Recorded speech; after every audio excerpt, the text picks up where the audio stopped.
Good afternoon, Garland Nixon here with the one and only Ray McGovern. We got a lot to talk about. Let's talk.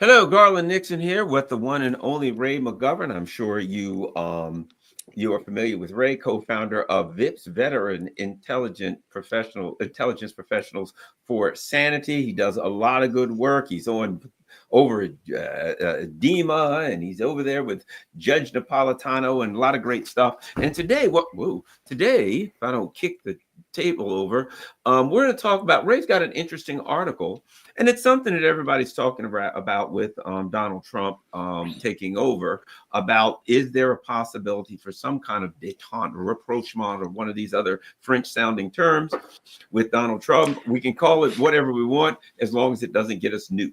So over at consortiumnews.com, I highly recommend consortiumnews.com, a great website with a lot of good info. Ray has an article, Thawing Russia-U.S. Relations. Ray, the interesting thing about it is we get this 1 minute, Trump's going to have Pompeo, and it's everywhere. And then Trump says, no, I'm not going to have Pompeo. Now everybody's holding their breath. Oh my gosh, is he going to have Marco Rubio? We don't know. The mainstream press reported that Donald Trump had spoke with Vladimir Putin and kind of like threatened him, saying, I've got lots of troops in Europe, so you better be scared, buddy. But then the Kremlin came out and said, yeah, Trump didn't talk to Putin. What are you talking about? What do you make of all of this, Ray? It's leaving me confused. Well, you're not the only one that was confused yesterday. And full disclosure, Garland, we've been together for a long time in terms of interviews and so forth. You were the first one to see the relevance of the Vault 7 disclosures by WikiLeaks and what that meant. But more recently, full disclosure, if memory serves, you've been invited to be on the board of Consortium News. Is that correct? I am on the board of Consortium News, yes. Well, that's good news for Consortium News. As you know, or as your audience might know, Robert Perry, a terrific investigative reporter in the same league with Cy Hirsch, founded Consortium News. And I'm very proud to be able to publish there, and I'm glad that Garland's on the board. Speaking of Robert Perry, he invited me to be one of his writers way back, 15 years ago. He was with Cy Hirsch, the investigative reporter team. They weren't really a team, but man, whatever happened, well, let's just say that Bob Perry fingered Ali North on the Iran-Contra. He did all kinds of terrific reporting. And Cy Hirsch, of course, everyone knows what he did, the My Lai and, Abu Ghraib, you name it, he got it. And they were wringing their hands, literally wringing their hands over dinner one time. And this is about 6, 7 years ago. What the hell happened to our profession? Why is it? Why is it that I, Cy Hirsch, can't get published, not only in the New Yorker anymore, but in the New York Review of Books, in the London Review of Books? Why is it I have to go to a German newspaper called, what was it, Die Zeit, or one of the German newspapers to get myself up? And there was no answer to that. And I wish I could say that's been repaired, but it's gotten even worse. So I'm just delighted. And I'm sorry to take all this time to say so. I'm just delighted to be on with you here in our old typical fashion, be able to tell the truth to the degree we can ascertain it. And if it's news to people, well, that's because nobody else is telling that truth. And you check it out. But what we say is documented. A lot of what we say is revealed under sworn testimony, under oath. The reason it may come as a shock to some of your viewers is simply that the mainstream press has suppressed it, has just sat on it and not let it be out so that people could see what's really going on. So, just to kind of lead into this, when I heard when I heard that Trump and Putin had talked to each other, well, it sounded strange to me. The more so since it's really illegal for for for a person not in office yet to be doing foreign policy with a foreign adversary. I mean, even General Flynn got caught on that score. But more so, it was supposed to have been on the 7th of November, the same day that Putin spent 4.5 hours, count them, making a 1 hour speech and just ad-libbing answers to very complicated questions for the next 3.5 hours. So it just in parts, but it was an opening.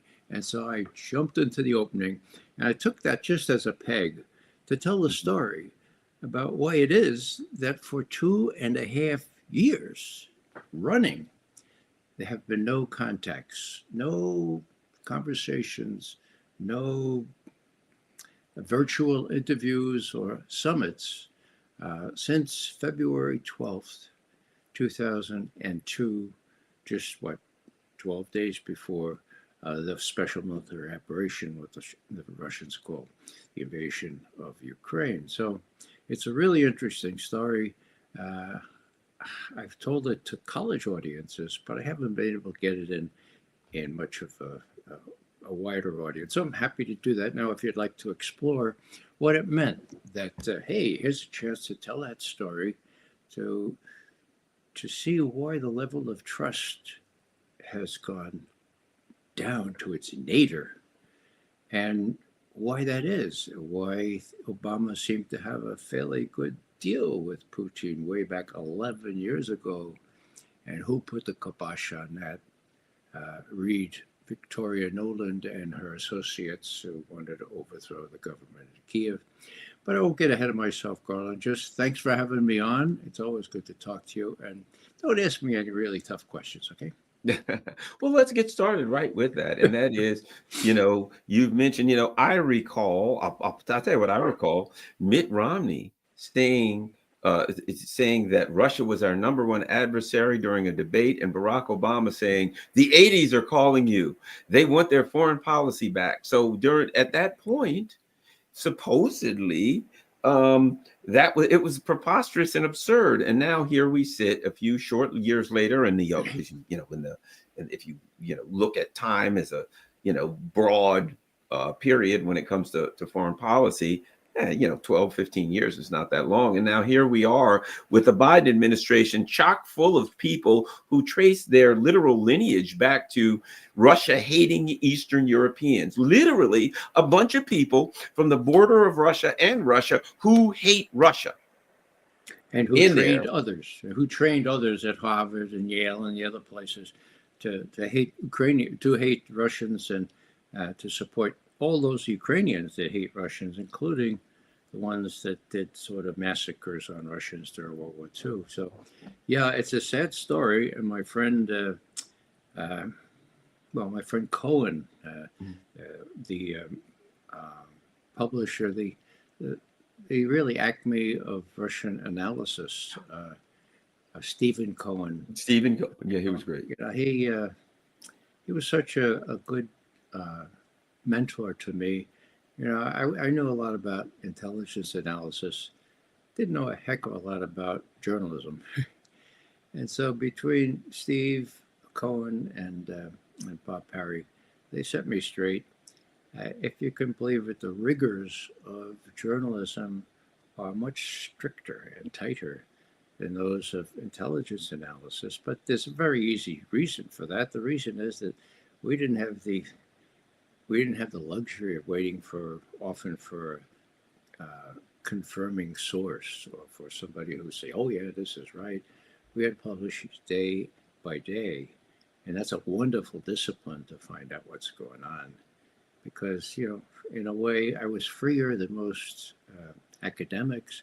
They had to talk to students, they had to mark papers, they had to give lessons.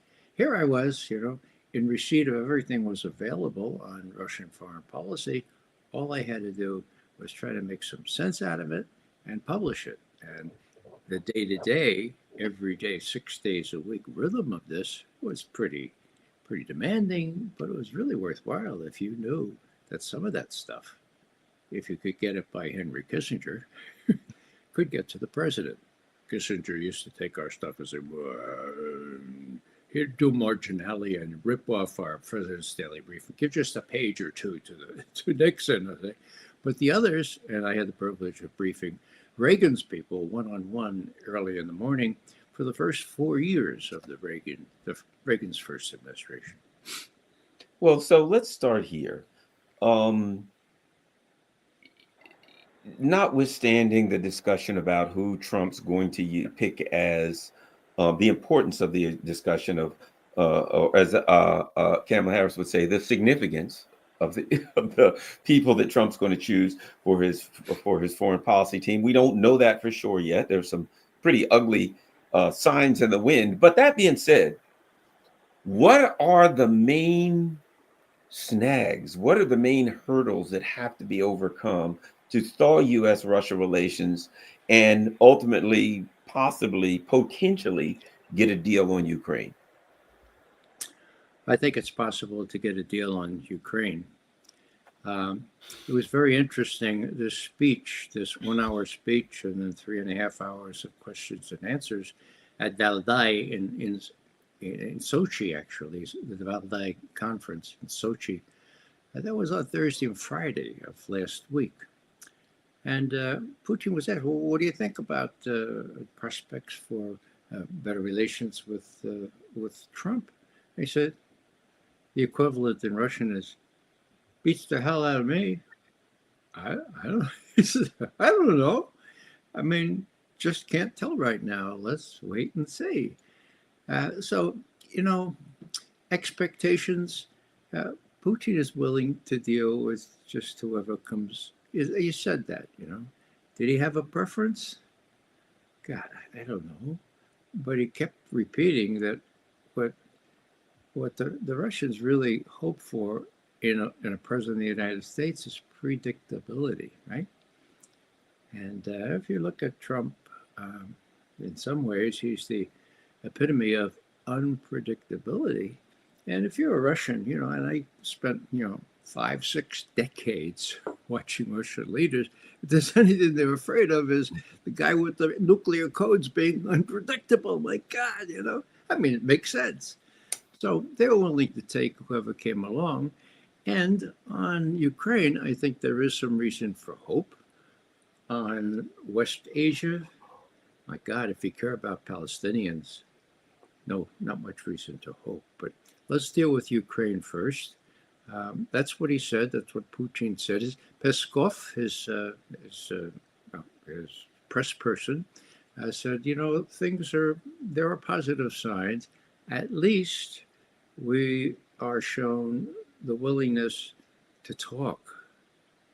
We say in the Bronx, we talk, right? They're really to talk. Well, does that sound big? No, it doesn't sound big, but it's very big.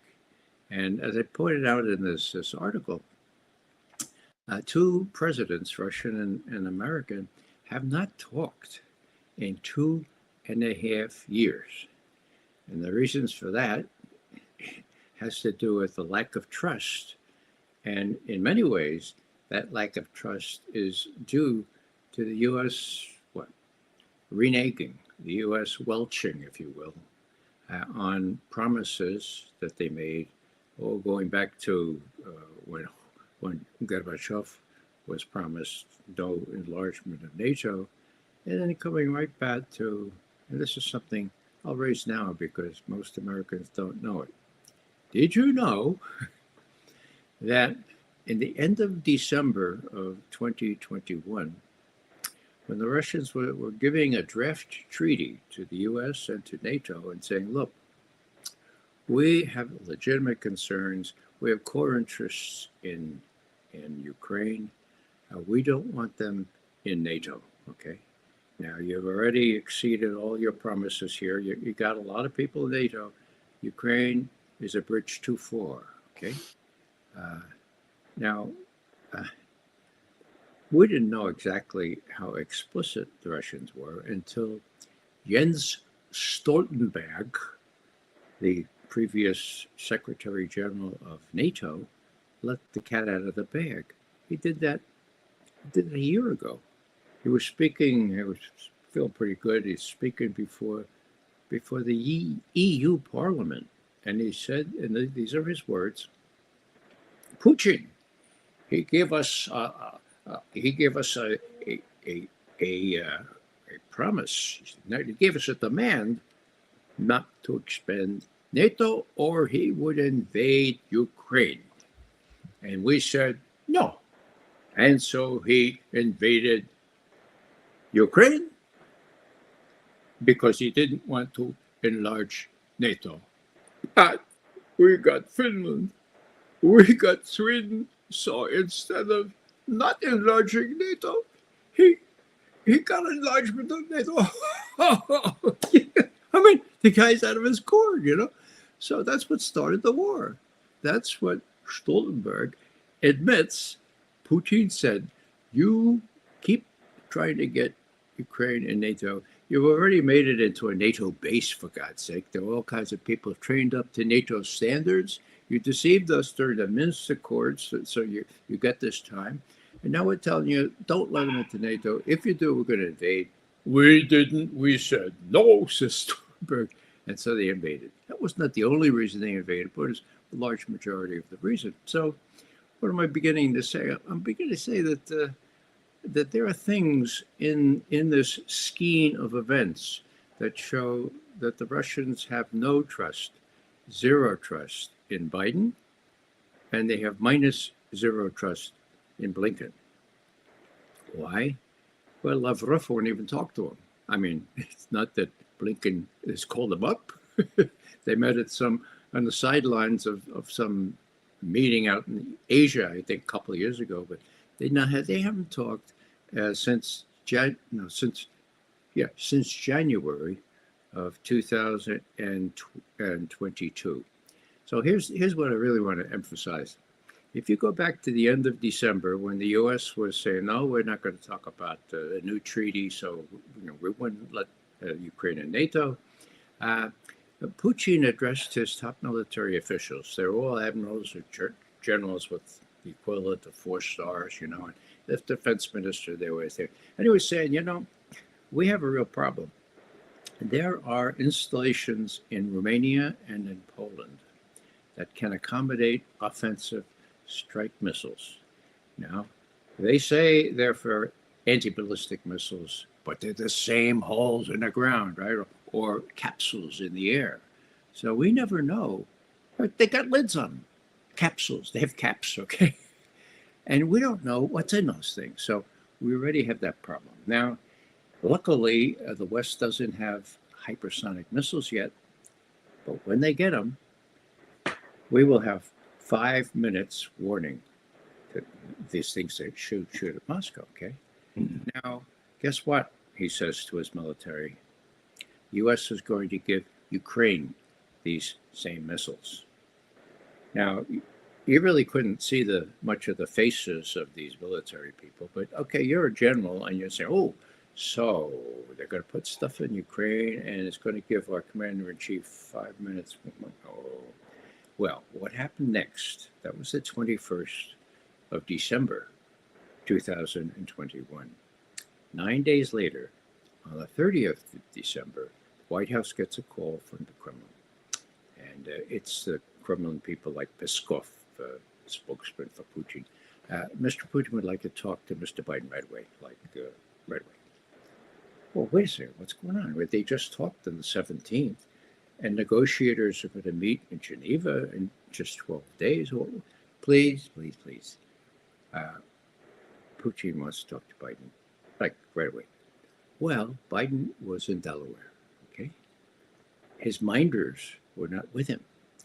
But Biden, to his credit, says, okay, I'll take the call. And they talk.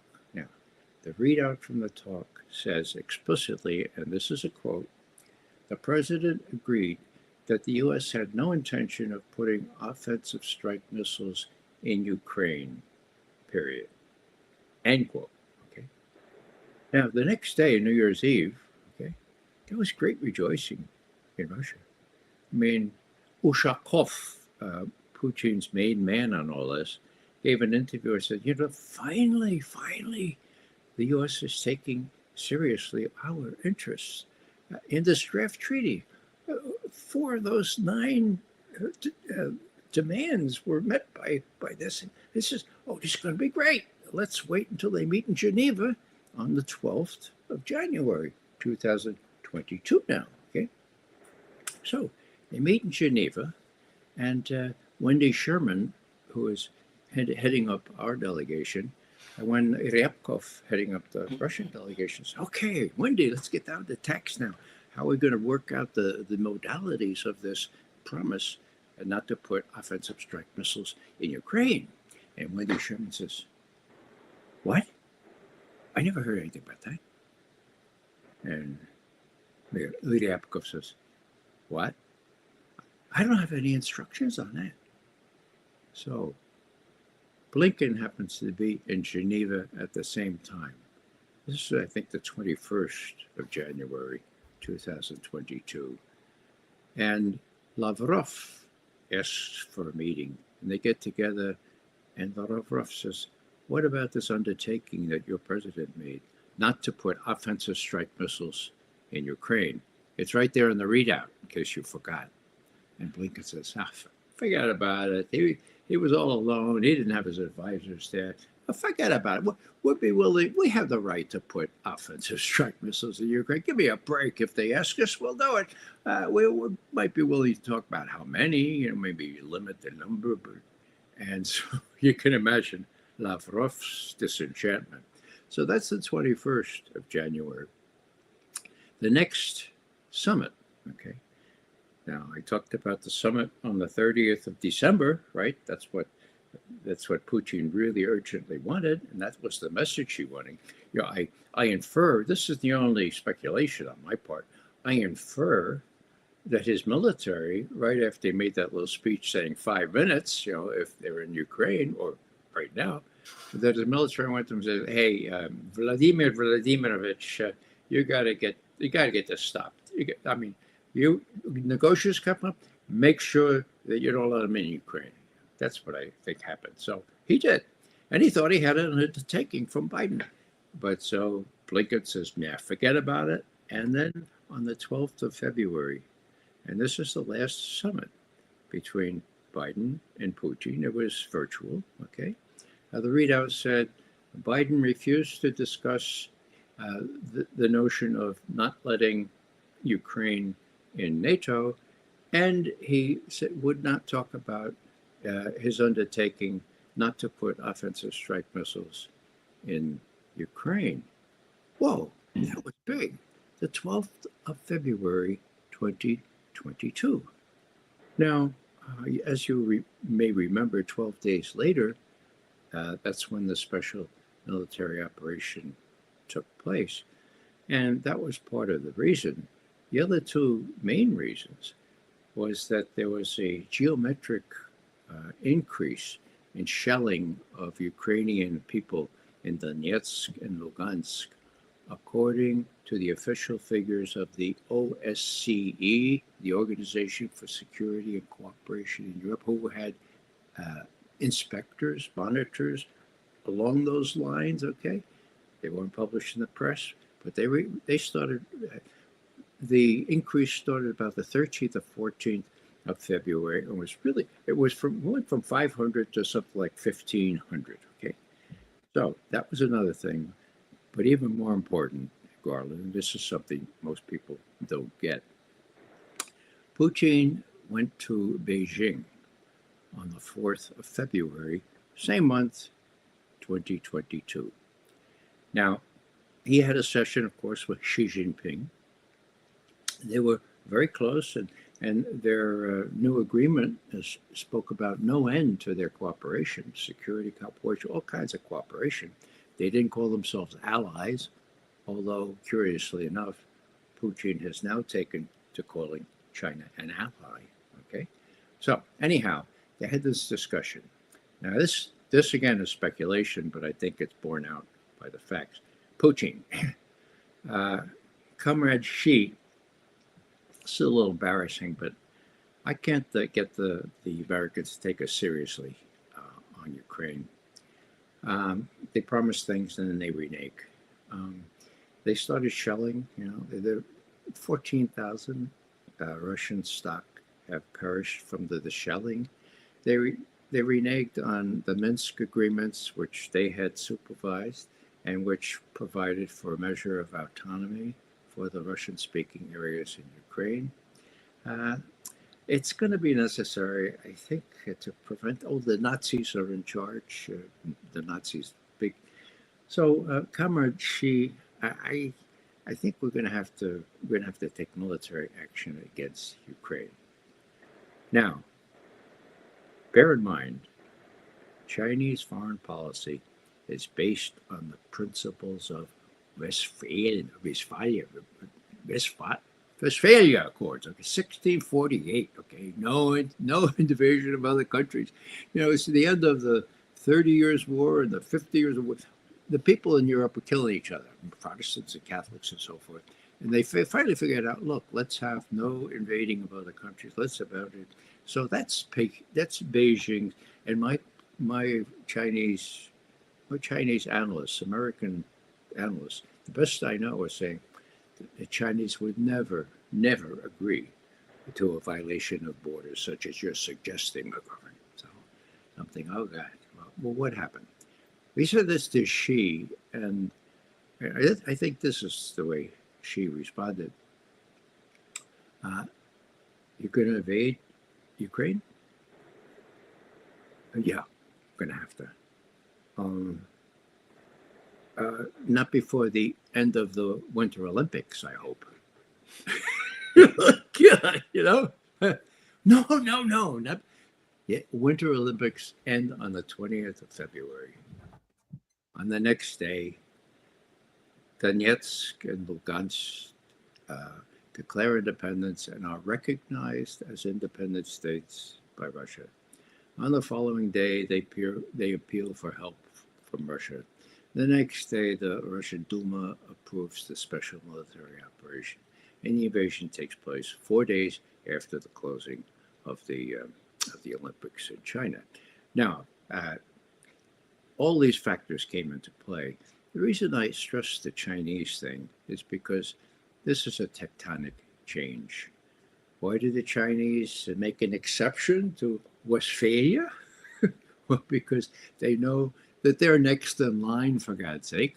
Or if you read the Defense Department documents, they're first in line. They're just going to get rid of Russia first, the U.S. is, and then they'll deal with China. So, yeah, they made an exception. And my Chinese analyst colleagues say, no, they didn't bless this. Wow, they were going to bless it, but they kept quiet about it. They gave support to it, and even they changed their rhetoric. Instead of saying Westphalia, they said, well, each country has core interests. And, they act to defend their core interests. And so we judge each such situation on its own merits. Chinese propaganda, Chinese rhetorical politicals for about 6 weeks. I said to my friends, that's not Westphalia. Well, now they're back to Westphalia, of course. But it's clear that the Chinese threw in their lot with Putin. And I don't know if Putin would have done what he did without Xi Jinping's acquiescence. So just to wrap up this little thing here, it's important for Americans to realize that the evidence, sworn testimony, and public declarations, inadvertent ones perhaps by people like the General Secretary or the Secretary General of NATO, show that the Russians invaded or made their special military operation into Ukraine because there was no viable option other than to do that. They had no other choice. Now, there are people who say, "Oh, they could have done X." One of the people I used to write for said they could have had It could have gone to Zambia and gotten troops and put them on that 1,000-kilometer line there. That's peacekeeping. I mean, there's no sensible suggestion. I asked my friend Chas Freeman. I said, "What would you? How would the Russians? How would they? How would they? But how would this work out in terms of great strategic equities?" And he said, "Well, if you talk about what options Putin had, well, he could have put ballistic missile submarines off Long Island or off Charleston, but he's not going to do that. Okay, so most people don't really understand that this was not optional.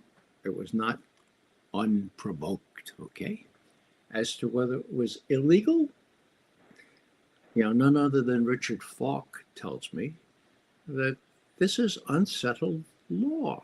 You look at the UN Charter and everything else in Article 51, whether it's illegal or not, well, we did stuff like this and that wasn't illegal. Why would this be illegal? And then the last one is, full scale. It's unprovoked, illegal, and full scale. Full scale? You're going to conquer Ukraine with 90,000 troops? It's clear what Putin wanted to do. He wanted to scare the hell out of Zelensky. Did he succeed? Yes, he did. What happened? There was the equivalent of an agreement, an armistice, in March, April of 2022, 6 weeks after the invasion. Okay, Ukrainians agreed, we will not join NATO. We'll have a ceasefire. We will be able to join the EU, not NATO, and we'll deal with these other more thorny problems later. So let's do it. And most people need to know, if they don't know already, that it was the US and the UK, in the person of Boris Johnson, that clown from London, that came in and said, no, don't do it, Zelensky.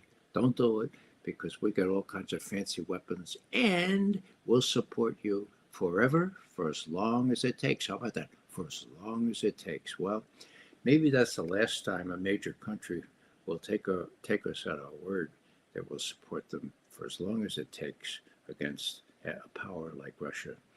You mentioned Obama before. Let me just add one thing here. In 2015, Obama was very chary about giving offensive weaponry to Ukraine. And he was quoted in the New York Times by one of these reporters who has real close connections with the White House. He said, well, look, the worst thing we can do, Obama, the last thing we can do is to give the Ukrainians the impression that they could prevail militarily against a much stronger Russia on their border. That would be a real disservice to the Ukrainians.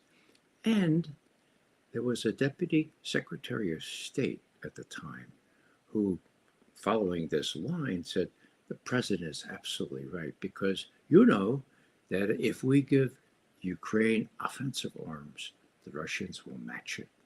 And then they'll double it, and then they'll triple it, and then they'll quadruple it. End quote. Who was that deputy secretary of state? Do you know, Merlin? Tony Blinken. God. It's a direct quote, okay? He said that in Germany to an audience. So what happened? Well, Biden comes in. He's got this megalomania. We can do whatever the hell we want. And Blinken plays to that. And look at the mess we're in now. So what else? The other thing that Biden said at the time was that, each country has core interests. Sounds like Putin then. He says, now, Ukraine is a core interest of Russia. Okay, it ain't a core interest of the United States. So for God's sake, let's play it cool. Last thing I'll mention, this is almost funny if it weren't so serious. Angela Merkel came into town around this time. And she's at a joint press conference with Obama, And Obama's asked this question by one of the reporters. Mr. President, why are you so chary about giving offensive arms to Ukraine? Don't you think it's a good idea? Everybody, Congress, everybody. And Obama says, "Well, we're well, yes, we're dealing with that. We're considering it." And Angela Merkel, very undiplomatically, shouts out, "Eine schlechte Idee." It's a lousy idea. Okay. Wow. Yeah, yeah. Look at the correction. And then he says it again, and then she says it again. Eine schlechte Idee. It was a lousy idea then. It's a lousy idea now. And why? Well, because as Obama warned, the worst thing you could do to the poor Ukrainians is to give them the idea they could prevail against the Russians. And of course, by giving them that idea, you you pump, as the Russians say, you pump arms in there, and you try to inflict on Russia a strategic defeat. That's what it's all about. The Russians know that full well. Actually, they don't need to interpret that. Who was it? Lloyd Austin said that in Germany 3 years ago. Our idea is to inflict a strategic defeat on Russia. And of course, in July of last year, so I think it was July 13th, the president of Helsinki, right? And he says, I have to tell you, Putin has already lost in Ukraine. And his CIA director at the same time says, yes, he has already lost. His military machine has been exposed as feckless for the whole world to see. End quote. My God, what kind of crazy people are these? Well, they're leaving town, and the question is, will Trump be any different? Well, I don't know. And Putin says he doesn't know either, and neither of us know. But I guess I just put it this way: can it be any worse? I mean, Well, if they talk to well, each other, could that be a little better? I think so. here's another question I have because you're intricately familiar with NATO and the countries in NATO and how they respond. So here's an example right now. UK may have to provide British troops to Kiev if US to cut. They got like a dozen troops. I mean, I don't think the Russians are exactly quaking in their boots. I mean, literally, I have reported where they had a nuclear submarine and they had, true story, they had super glue holding the door closed because bolts fell out. Literally, I wish I could make that up. They were holding their nuclear reactor together with super glue. But then there's another one. Let me see if that shows up. Poland top general demands preparations for war with Russia. So what we have, as there's great fear, there's weeping and gnashing of teeth amongst the European neocons. Oh no, Trump may try to get back up out of this thing. And as we know, with the Trump people, here's what I suspect. The easiest thing for Trump to do when he gets in, to me, is to say to, not even saying that he will, he won't, but to say to the Ukrainians, we're cutting your money off. Be a good idea if you guys sat down with the Russians and got a deal. Of course, if you don't, I'm sure you'll find another source or whatever. But, my suggestion is that you find a deal with him because we ain't giving you another penny or any more arms or whatever. Talk to the British. I think they got an extra nuclear submarine being held together by super glue. They may be able to lend to you. Have a nice day. So, at my point being, the NATO neocons who are all mouth and no fangs, literally their people are ready to are in the streets angry because they're hungry and being deindustrialized, are doing a lot of talk. Well, if Trump walks away, we'll just take over and we'll deal with this Putin guy ourselves once and for all and put him in his place, it seems to be. I don't know what Trump's going to do, but your thoughts on the reactions, the absurd and over the top reactions we're seeing from the likes of Boris Johnson. Might I add, he ain't even in charge of the country. But oh well, Ray. He's a clown, and he's talking to clownish newspapers that don't really know how to react just yet. As you point out, well, you exaggerate a little bit, Garland. It's not just 12 members of the British Army. There are 24. There are 24, actually. Yeah. And they're not ready to do anything in all seriousness. Neither is any other part of NATO. And so there are people like in Germany who are saying, well, 2029, that's when the Russians are going to invade us. Okay, all right. What does that mean? Well, that means that the military industrial complex, the people who profiteer on making tanks and all kinds of artillery and missiles and so forth, well, the next 4 years, next 5 years will be a halcyon period for them. They will cream off all this money, and the poor people in London and elsewhere will suffer. Okay? So, what's the deal here? This is a synthetic fear. Does Biden really believe that Poland is next, then the Baltics? Does he really believe they'll be on the beach there across the English Channel? My God, I don't know what he believes, but whatever he's been told is just cockamamie. Now, let's just reconstruct here. So we decided to go give the Ukrainians everything they need, okay, for as long as it takes. But we didn't calculate in how many shells the Russians had against how many shells we had. Now, there's one basic shell, 155 millimeter howitzer shell. Okay, I used to train on them. It's 1963, for God's sake. All right, they're still very good. They were improved, of course, but they were for the 155 howitzer, self-propelled, and they could fit into the other tanks as well. So, why is it that we didn't have any 155 millimeter howitzers? Well, because as President George W. Bush said, of all people, Russia's not any threat right now. We support Russia and China as they try to develop their economies, and we wish them well. Bush! Okay? So what happens? Well, the military-industrial complex didn't really like that. And make a long story short, their halcyon moment was in February 2014 when they overthrew, with the help of Victoria Nuland, overthrew the duly constituted, duly elected government in Kiev and started what happened to be, started the plummet in relations with Russia down to its nadir. It's very interesting, Garland.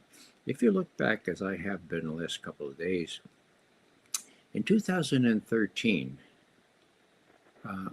Putin pulled Obama's coals, he saved them, pulls the guy out of the fire. Okay, what happened?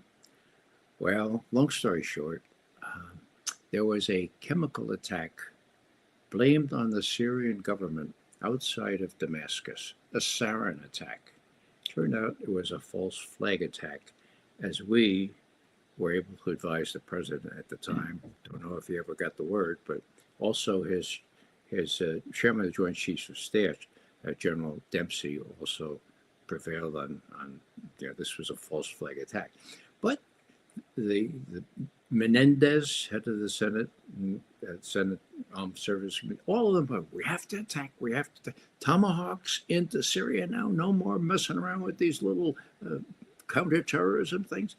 So Obama, by happenstance, was due, I would say happenstance, maybe providence, was due up in St. Petersburg for an economic meeting, multilateral. Well, Putin takes him aside and he says, President Obama, it's clear that you don't want to make a war on Syria. You actually went to Congress, which is something that Americans don't do these days. But you did that. So like, we fixed it. We talked to the Syrians. They're going to destroy all their chemical weapons under UN supervision on a ship specifically outrigged for such destruction. Actually, you have two of them. If you let us use one, and if you announce that, you don't have to have a war.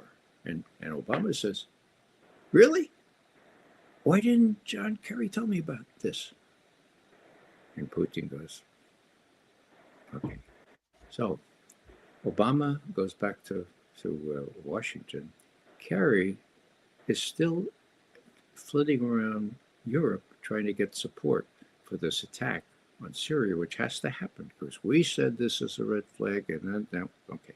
So he's in London 3 days later, 3 days after Obama had said, thanks, Vladimir, we'll take that deal, okay?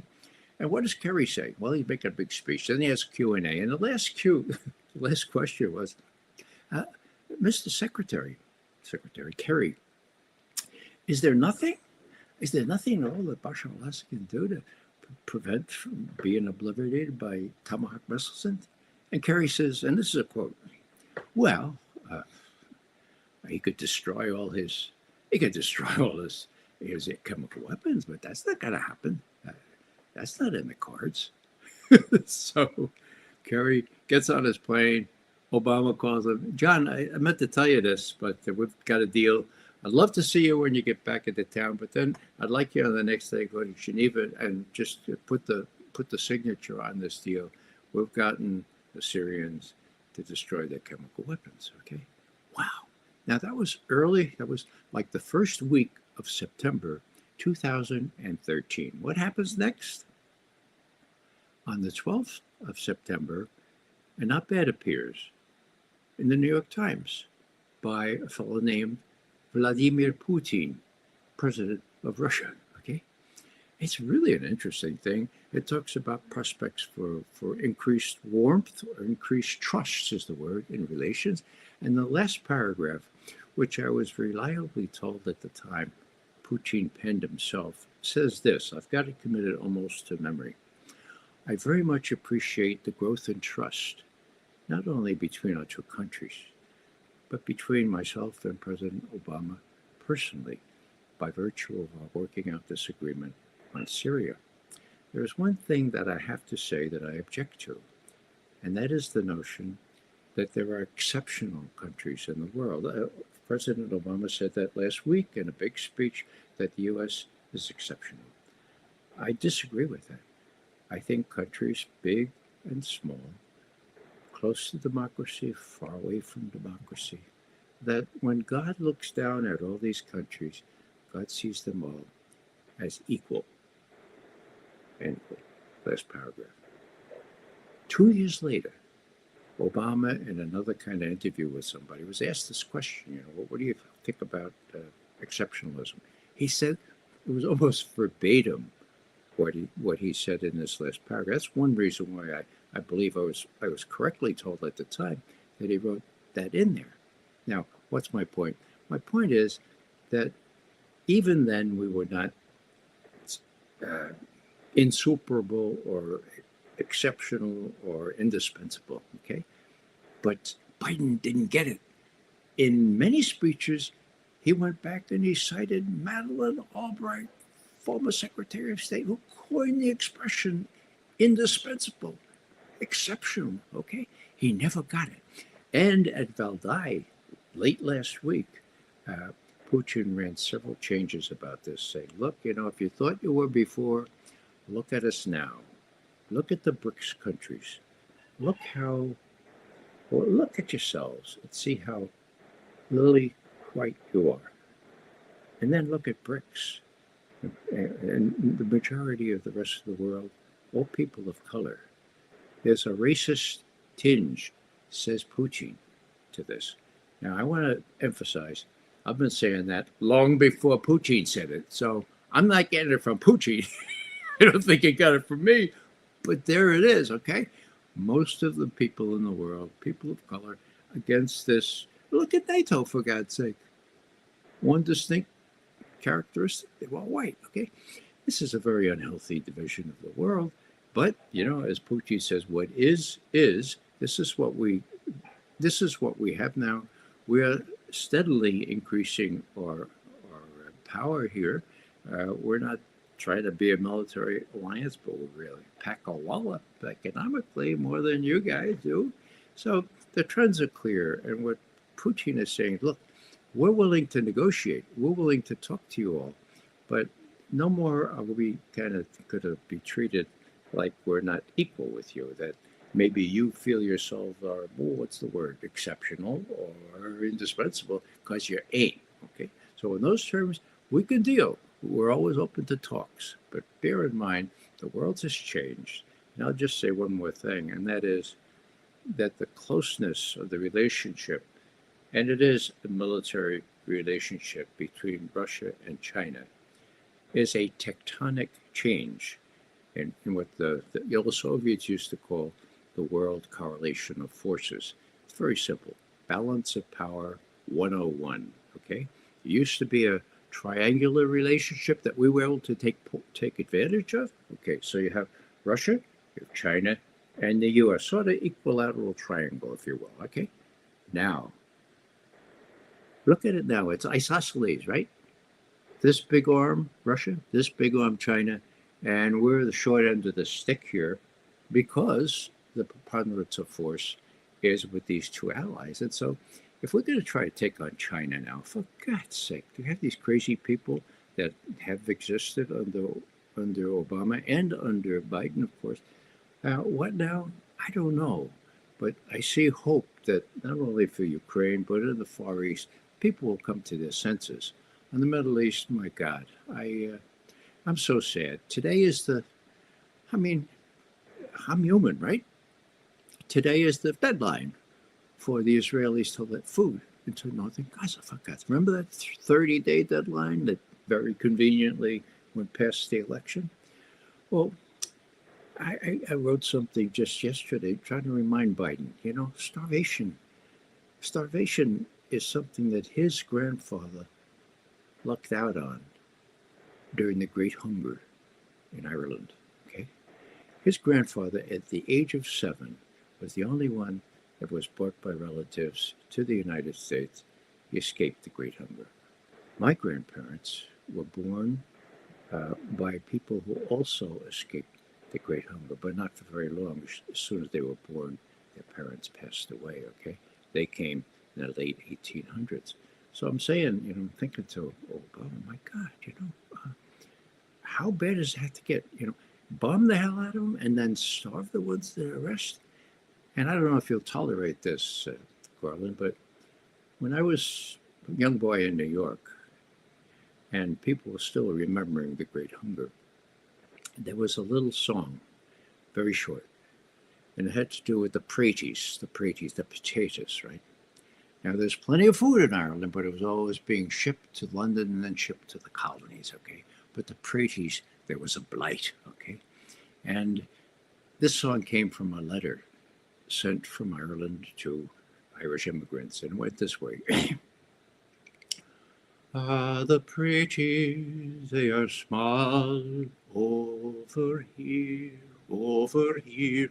Oh, the praties, they are small over here. Oh, the praties, they are small, and we're coming to the fall. And there's not enough for all over here. So, famine, imposed famine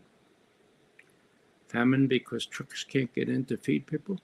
My God, how long are we going to tolerate this? And, we've got to be even more forceful with this new administration, because talk about U.S. being locked at the hip with the Israelis. My God, unless we stand up and try to protect people who are being subjected to the Great Hunger. If you look at the statistics, the people who have been killed, Palestinians, okay, it's cool. The Lancet medical journal in Britain was saying 186,000.